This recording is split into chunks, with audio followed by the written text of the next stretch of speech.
지난주부터 우리가 참 하기 싫어하는 일에 대해서 생각을 해보고 있죠. 솔직히 일하고 싶은 사람이 누가 있겠어요? 다 웬만하면 쉬고 싶고 놀고 싶고 뭐 그런 거죠. 진해에서는 어제부터 분황제가 열린다는 소식도 들리고요. 서울도 벚꽃이 피기 시작했다고 하더라고요.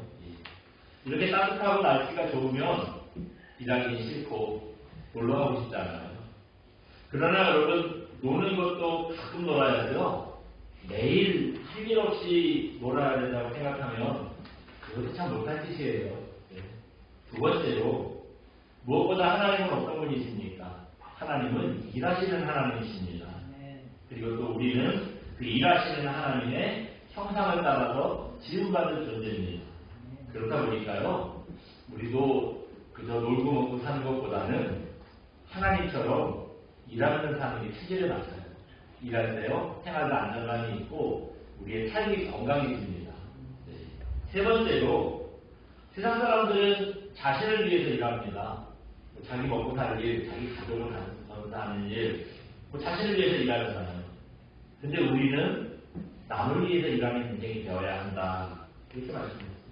이렇게 남을 위해서 일하라고 하나님께서 우리에게 은사, 재능을 주셨다는 말씀을 했잖아요. 우리가 이 일에 대한 세 가지 주제를 지난주에 생각을 해봤었습니다. 오늘도요, 지난 시간에 이어서 우리가 일에 대한 생각을 해봐야 되는데, 오늘은요, 우리 일한 것에 대한 평가를 받아야 한다 하는 것에 대해서 잠시 좀 말씀 나누겠습니다. 작은 중소기업을 운영하던 사장님이 한 분 계셨다고 합니다.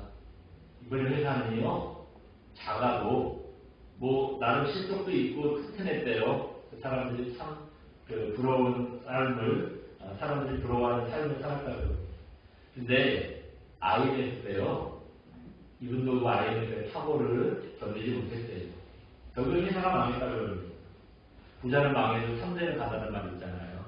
그러니까 내가 아무리 회사가 잘못되더라도 뒤로는 다 자기 가족들, 자식들 먹고 살고 준비해 놓는다. 그런 게 있어요. 근데 이분은 정말 회사를 살리고 싶었대요. 젊어서부터 평생 일군 회사였으니 왜 그런 애착이 없겠어요. 그래서 집이고 뭐고 돈 되는 거는 다 썼는데 결국에는 회사가 망하고 만 겁니다. 부도가 났어요. 그리고 이 사장님네도 뒤로 남겨놓은 게 없으니 회사 망하면서 재산 다 날리고 길바닥에 나앉게 된 거죠. 그런데 이분이 워낙에 성실하게 사업을 잘 하셔서 그랬는데요. 예전에 거래처 사장님 한 분이 단칸방을 하나를 마련해 줬다는 거예요. 우리 식구들이 이제 거기서 살게 됐다는 거예요. 그리고 놀 수 없잖아요. 이분도 아파트 경비원으로 취직을 하게 됐어요. 참 여러분, 제법 건실한 회사의 사장님이었다가 하루아침에 아파트 경비원이 됐으니 그 심정이 어떻겠어요? 처음엔 자기 신세를 기관도 하고 사업을 잘못한 것 같아서 자책도 하고 굉장히 이제 마음을 못 잡았다는 거예요. 그래서 세월이 아니라고 그러잖아요. 시간이 지나고 났더니 이제 그런 마음도 다 이제 어느 정도 정리가 되고 괜찮아지더라는 겁니다. 그렇게 정신을 차리고 나니까 내가 이렇게 살아서는 안 되겠구나 그런 생각이 들고요. 기왕에 아파트 경비를 시작했으니 이 아파트에 사는 사람들한테 기쁨을 줘야 되겠다 그런 마음가짐을 가졌대요. 그렇게 마음을 먹고 났더니요, 일할 때 마음가짐이 달라지더라는 거예요. 그래서 어떻게 하면 사람들한테 기쁨을 줄까 고민했다고 그랬잖아요. 막걸리 하느라고 집에 없는 부부들한테는 우편물을 아주 살뜰하게 잘 챙겨서요, 집 앞에 갖다 주게 됐어요. 아파트로 학원차가 들어오면은 애들 내리는 것도 받아주고 애들 태우는 것도 도와주고 그랬다는 거예요. 할머니 할아버지가 여기서 짐이라도 들고 오면 얼른 쫓아가서요, 그 짐 받아가지고 집에까지 올려다주고 이랬다는 거예요.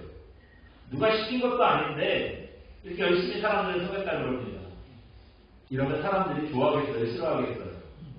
그렇죠. 네. 아파트 주민들이요, 이분은 다 좋아했다는 거예요. 우리가 세상을 살다 보면은 꼭 누군가의 평가를 받게 되어 있습니다.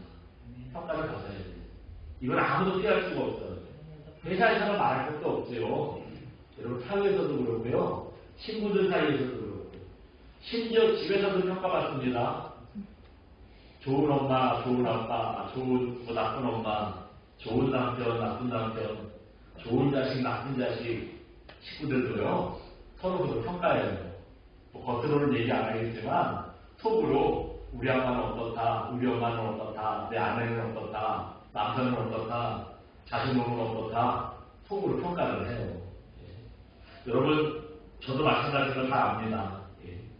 감사하게도 여러분이 저를 되게 쓸만하게 평가를 해주셔서 이렇게 우리 교회에 계속 나오시는 거잖아요. 고목사 파이야 이렇게 생각을 하면은 이게 나오시겠어요? 다음 주에 당장 교회 끊겠죠. 참 그런 점에서 제가요 여러분께 매일 감사드리고 있어요. 진짜 감사드립니다. 이렇게 우리는 어디에서든지 누구에게든지 평가를 피할 수 없습니다. 평가를 받아요. 근데 사람만 우리를 평가하는 게 아니라는 거예요. 하나님도요 여러분 우리를 평가하십니다. 오늘 본문이 바로 그 점을 가르쳐주고 있습니다. 오늘 본문은 우리가 잘 알고 있는 말씀입니다. 달란트 기회에 대한 말씀이죠. 어떤 주인이 먼 타국으로 가게 될 때요. 가기 전에 종들을 불러서 내가 외국에 가 있는 동안 돈 좀 빌려와라. 그렇게 하고요. 돈을 받겠다는 거예요. 5달란트, 2달란트, 1달란트. 세종을 불러서 이렇게 한 사람 5, 2, 1달란트 받겠다는 거예요. 전에도 말씀드렸겠지만 이 달란트라는 게 무슨 뭐 옛날에 우리 주일학교애들이 달란트 시장 같은 거 할 때 뭐 천이라고 1달란트 주고 그러잖아요. 이게 무슨 동전의 개념으로 생각하는데 1달란트가 그 정도의 개념이 아니었습니다. 우리나라 뭐 정확한 시세는 아닌데 거의 1억에 가까운 돈이에요. 5달란트는 5억을 맡긴 거예요. 2달란트는 2억을 맡긴 거고 1달란트는 1억을 맡긴 거고 어마어마한 돈을 맡긴 거예요. 이 5달란트 받은 종 어떻게 했습니까? 열심히 장사를 해서 얼마를 남겼다 그러죠? 네, 자기가 받은 미천만큼 5달란트를 남겼대요. 2달란트 받은 종도요, 열심히 일해서 자기 미천만큼 2달란트를 남겼어요. 근데 이제 1달란트 받은 종이 문제예요. 이 1달란트 받은 종은 본전을 까먹을까봐 겁이나서 그랬는지, 일하기 싫어서 그랬는지, 받은 걸 그대로 땅에 묻어뒀다는 겁니다. 예. 그렇게 오랜 시간이 이제 흘렀어요. 드디어 주인이 돌아왔습니다. 이제 맡긴 돈에 대한 결산을 해야 되잖아요. 5달란트, 2달란트 남긴 분들한테는 잘했다, 착하고 충성된 종아, 이제 칭찬을 합니다. 1달란트 받아서 그대로 가지고 있던 종한테는 악하고 게으른 종이라고 책망하고요, 쫓아내버렸어요. 이게 이제 우리가 알고 있는 예수님께서 말씀하신 달란트 기회의 제작적인 내용이죠.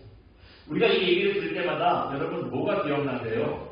5달란트 받은 종이 열심히 일해서 5개 남기고 2달란트 받은 종은 또 열심히 일해서 2달란트 남기고 1달란트 받은 종은 놀고 먹다가 1달란트 받은 뺏기고 쫓겨났더라. 우리가 이 사실을 기억합니다. 물론 중요한 얘기예요. 근데 오늘 우리가 함께 생각해보고 싶은 것은 하나님의 평가잖아요. 그러니까 하나님께서 이 종들을 평가했는데 그 평가의 기준이 뭐냐 하는 거예요. 오늘 이 점을 좀 생각해보고 싶습니다.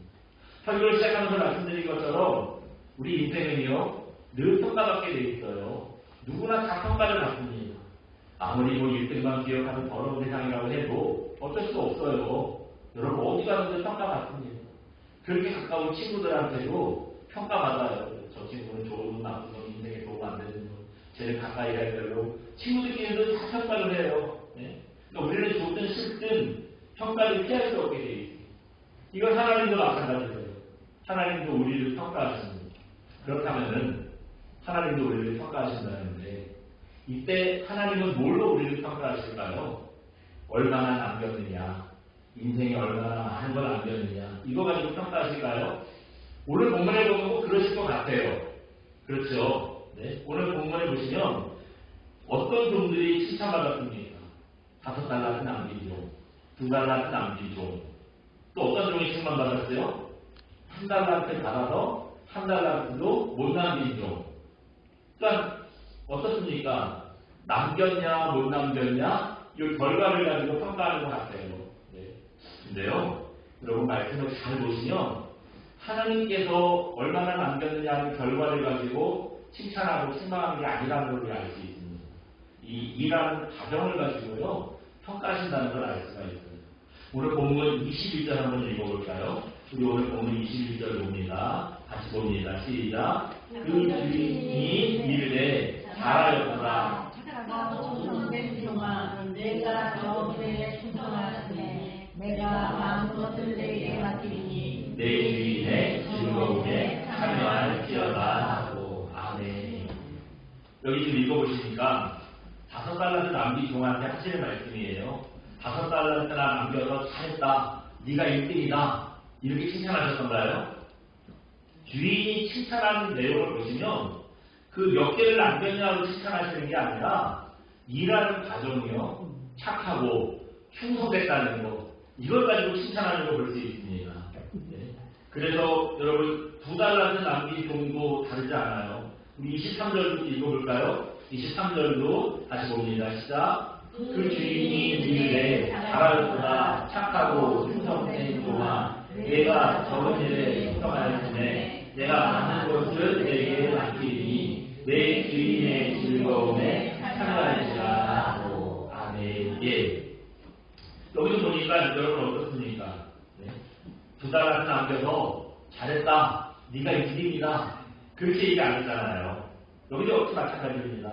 착하고 충성된 종아, 이렇게 칭찬을 해요. 그러니까 5달란트 남긴 종이랑 칭찬하는 내용이 똑같았지요. 네.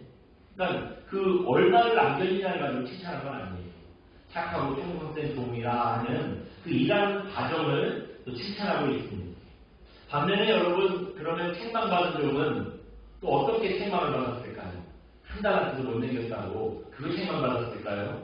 우리 26절도 한번 읽어봅니다. 오늘 본문은 아니었죠? 우리 오늘 본문은 아닌데 26절을 다시 한번 읽어봅니다. 시작. 그 주인이 대답하여 이르되 악하고 게으른 종아, 나는 심지 않은 데서 거두고 해치지 않은 데서 모은 줄로 네가 알았느냐. 아멘. 예. 책망받은 종은 뭘로 책망받았어요? 달란트 한 개도 못 남겼다고 이걸 책망했나요? 그게 아니었어요. 이 종이 악하다는 거, 게으르다는 거, 이거를 책망을 받았습니다. 그럼 다 했잖아요. 나는 뭐 심지도 않고 거두지도 않고, 그러니까 일하는 과정이죠. 심고 거두는 일을 내가 열심히 하지 않아서 나 이거 놀고 먹으면서 돈 벌어는 줄 아냐? 그러면서 악하고 게으른 종이라고 욕을 합니다. 이게 책망을 합니다. 그래서 역시 이제 자기도 그 일하는 과정을 통해서 열심히 일해가지고 이렇게 돈을 모았다, 그런 얘기를 하는 거죠. 여기서 여러분 알 수 있는 하나님께서 사람을 평가하는 기준이 있어요. 그게 뭐냐면 한번 다시 한번 읽으시겠어요? 네.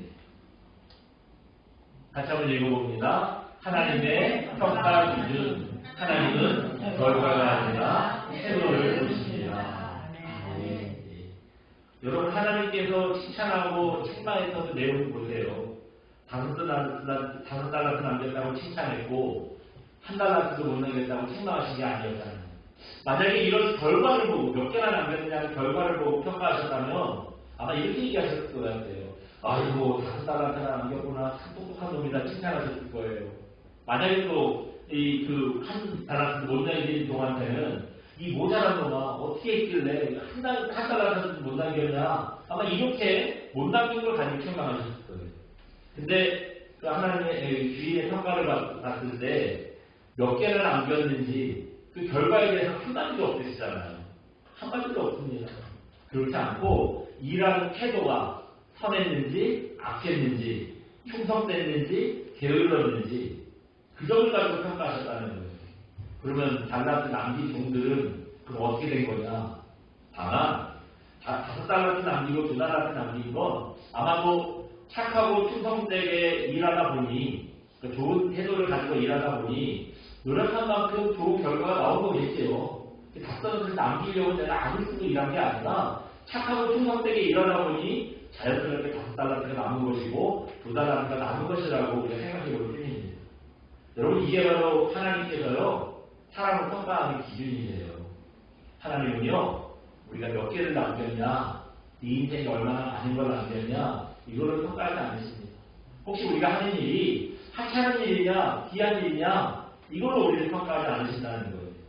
주님이 우리를 평가하시는 기준은요, 딱 두 가지였어요. 그게 뭐였냐면, 한번 잠깐 보여주시겠어요? 네. 같이 한번 읽어봅니다. 선한지, 충성스러운지. 선한지, 충성스러운지, 이 두 가지였다는 거예요. 아까 우리가 읽어봤던 21절, 23절에서 주인이 동행에 칭찬한 거는요, 착하다는 거, 선하다는 거, 또 충성스러웠다는 거, 이 두 가지 가지고 칭찬했습니다. 먼저 우리는요, 열심히 일해야 되는데, 열심히 일하는 것만 가지고도 평가받을 수가 없어요. 일하는 과정이 착하고 선해야 합니다. 바라야 한다는 거예요. 전에 어떤 목사님 설교에서 들은 얘기입니다. 진짜 그런 일이 있는지 없는지 제가 확신을 못하겠는데요. 그냥 설교 많이 들어본 사람들 사이에서 전사처럼 내려오는 얘기예요. 어느 교회 집사님이 식당을 하셨습니다. 이 식당이 제법 이름이 있는 맛집이었어요. 근데 어느 날 점심때가 다 됐는데요. 가게가 문을 안 열었대요. 그리고 문 앞에 이런 편말이 하나 붙어 있다는 거예요. 오늘은 재료가 좋지 못해서 가게 문을 열지 않습니다. 죄송합니다. 내일 더 좋은 재료를 준비해서 만나뵙겠습니다. 이런 문자, 이런 편말 하나 붙여놨더라는 거예요. 여러분, 사람들이 이걸 보고 어떻게 생각했을까요? 네. 야, 오늘 안 열어서 허탕이다. 이런 생각 했겠어요? 그것보다는 이 집 진짜 정직한 집이구나. 이래서 이 집 설렁탕이 맛있는 거였구나. 이런 생각을 안 하겠어요. 그날 장사를 못했으니 매상은 빵원이에요. 손해가 막심합니다. 근데 이게 정말 손해였을까요? 주인 집사님의 정직함을 보고 사람들이 내일 더 많이 찾아갔겠죠. 네? 더 사람들이 좋은 반응 없지 않으셨습니까?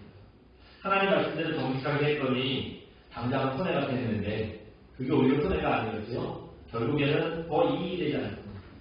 물론 이익을 위해서 그러는 건 아니에요. 더 많은 이익을 위해서 그렇게 하려는 건 아닙니다. 우리 성도들의 일하는 태도는요, 언제나 선하고 정직해야 한다는 겁니다. 네. 착하고 선하게 하다 보니 우리 생각과 다르게 돈을 좀 벌 수도 있어요. 때로는 손해도 좀 볼 수 있으니.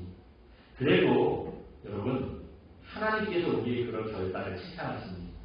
그런 결단을 기뻐하세요. 그렇기 때문에 무슨 일을 하는지요, 열심히 일하되 여러분 정직하고 선하게 일하시기 바랍니다.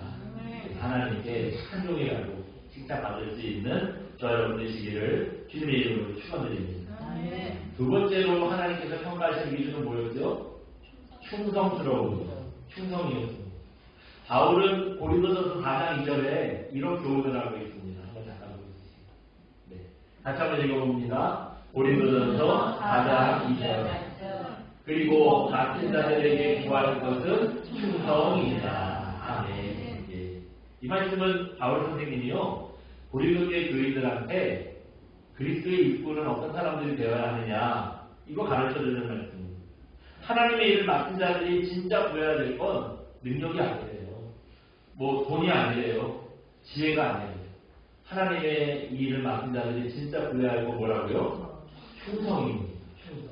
한눈 팔지 않고, 딴 마음 먹지 않고, 게으르지 않고, 죽기 살기로 맡은 일에 매달리는 충성. 우리에게는 그게 필요하다는 거예요. 그리고 바울은요, 우리에게만 충성하라 그렇게 말씀하지 않습니다. 마치 충성은 이렇게 하는 거라고 우리에게 보여주는 것처럼 자기 인생을 전제와 같이 부어지도록 주님께 다 드리는 거, 그 모습을 보여줍니다. 전제와 같이 부어진다는 건 뭐냐면, 전제는요, 피와 방울까지 다 세워서 하나님께 올려드리는 제사예요. 그러니까 자기 인생을 전제와 같이 부었다라고 하는 뭐냐면, 내 땀 한 방울, 피 한 방울까지 내 인생을 모두 하나님 위해서 다 쏟아 부었다. 그런 얘기를 하는 겁니다. 그러면서 충성은 이런 거야 라는 걸 보여주는 거예요. 우리에게도 하나님 앞에 충성하려면 이렇게 해야 된다는 걸 보여주는 거예요. 왜 보여주겠어요? 왜 그런 모습을 보여주겠습니까? 하나님께서 우리를 평가하실 때 충성했는지 낙태했는지 이걸 우리를 평가하신다는 걸 알았기 때문에 나도 하나님 앞에 충성되게 사는 거고 좋은 평가를 받기 위해서 여러분도 하나님 앞에 충성되게 살아야 합니다라고 가르쳐주고 있는 거예요. 너무 게을러서 일하지 않고요, 남한테 빚만 잔뜩 띄고 사는 사람이 있었어요.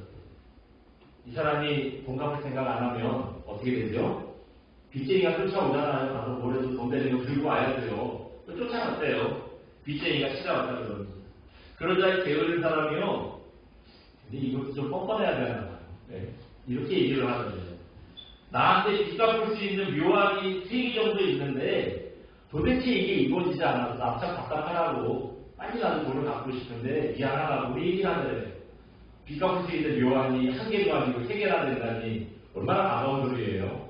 그 중에 1개라도 되면 자기 빚 받을 수 있잖아요. 그래서 그게 뭐냐고 물어봤대요. 그랬더니 이 사람 하는 얘기가 첫째는 돈 빌려준 사람이 갑자기 죽는 거예요. 네. 둘째는 돈 빌려준 사람이 돈 빌려준 차용증을 잊어버리는 거예요. 셋째는 길 가다가 우연히요 큰 금덩이를 하나 주는 거예요. 요 3개 중에 하나만 이루어지면 내가 돈을 갚을 수 있는데 이게 이루어지지 않아서 돈을 못 갚는다고 나도 답답하다고 그러더라는 거예요. 여러분 참 이게 얼마나 말같지도 않은 얘기입니까? 예. 근데 여러분 게으름이 그렇다는 거예요. 충성하지 못하게 만들고요. 아무 문제도 해결하지 못하게 만들고 걱정을 해요. 근데 결국 게으름은 아무 문제도 해결하지 못하게 만듭니다. 근데 일할 생각은 안 하고 그냥 말같지도 않은 생각만 맨날 꿈만 꾸는 거예요. 여러분 그런 사람들 많이 있어요. 뭐만 하면 터진대. 뭐만 하면 내가 100억이 들어오는데. 근데 그 사람 수중에 정작 100만 원도 없어요. 쩔쩔매요. 맨날 헛생각만 하는 거예요. 보면 그런 사람들이 많더라고요. 그런 헛생각을 하고 앉아가지고 현실을 생각하지 못하고 있는 겁니다. 여러분 이런 인생은요. 절대 하나님께서 충성된 종이라는 평가를 하지 않습니다. 하나님께서 우리에게 원하시는 모습은요. 일하는 모습이에요. 일하는 모습인데 게으르지 않고 한눈 팔지 않고 오직 일만 생각하는 충성스러운 모습입니다. 우리는 다 뭐 폼나고 좋은 일을 하고 싶어 하죠. 근데 하나님께서는요. 참 안타까운 일인데 어떤 사람한테 공주 역할을 주시더라고요. 어떤 사람한테는 또 하인 역할을 주시더라고요. 하나님께서 이렇게 주셨어요. 뭐 그러니 그거를 푸념한다고 우리 인생이 바뀔 수 있겠어요? 하나님 나도 공주 되고 싶은데 왜 나는 하인입니까? 그거 맨날 불평한다고 달라질 게 있겠습니까? 그러니까 여기에 시간이 낭비하시면 안 돼요. 우리 인생을 억울해하는 데를 낭비하시면 안 됩니다. 공주 역할이 주어지건 하인 역할이 주어지건 착하고 충성되게 섬기시기 바랍니다. 하나님께서 우리의 그런 모습을 주목하고 계세요. 그렇기 때문에 여러분 잘하였다, 착하고 충성된 종아 이런 하나님의 기준에 맞게 살았는지 우리 자신을 돌아보는 저와 여러분 되시기 바랍니다. 그래서 하나님 앞에 착하고 충성된 그런 태도로 일하는 그런 저와 여러분 되시기를 주님의 이름으로 축원드립니다. 우리 시간 함께 찬양하고 기도하겠습니다. 나중에 기쁨되기 원하네 함께 찬양하고 기도합니다.